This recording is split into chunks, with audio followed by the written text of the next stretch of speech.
சையது முஸ்தாக் அலி டிராஃபியோட ஃபைனலில் மும்பையும் மத்திய பிரதேசம் மோதினாங்க. Toss win பண்ண மும்பை முதல்ல பவுலிங் தேர்ந்தெடுத்தாங்க.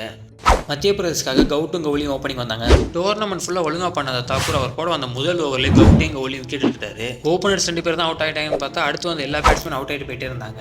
அடுத்து வந்து கேப்டன் பட்டிதர் ஒரு பக்கம் இன்னிங்ஸ் ஸ்லோ பண்ணி குட் ஷாட் ப்ளே பண்ணி ரன் ஸ்கோர் பண்ணிட்டு இருந்தாரு.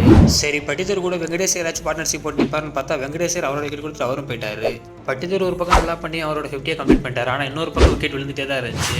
பட்டிதரோட அந்த பர்ஃபார்மன்ஸ்னால மத்திய பிரதேச அணி 174 ஒரு டீசென்டான டோட்டல் போனாங்க.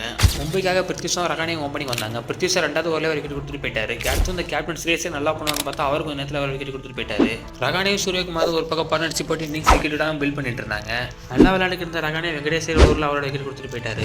சூர்யா ஒரு பக்கம் நல்லா ப்ளே பண்ணி 47 ரன் அடிச்சு இன்னிங்ஸ் ஒரு அளவு முடிச்சு கொடுத்தே போயிடுவாரு. அடுத்து வந்து செட்ஜி ப்ரெஷரே இல்லாமல் பிக் ஷாட் ப்ளே பண்ணி 5 விக்கெட் ஜாஸ்தியில் மும்பை ஃபைனல் ஜெயிச்சிருவாங்க. இதோட மும்பை அணி சையது முஸ்தாக் அலி டிராஃபியில் 2வது டைம் டைட்டில் அடிக்கிறாங்க. என்னதான் மத்திய பிரதேஷ் ஃபைனலில் தோற்றுனாலும் இந்த பட்டித்தரோட இன்னிங்ஸ் ஆர்சிபி ஃபேன்ஸ்க்குலாம் ஒரு ஆறுதலாகவே இருக்கும்.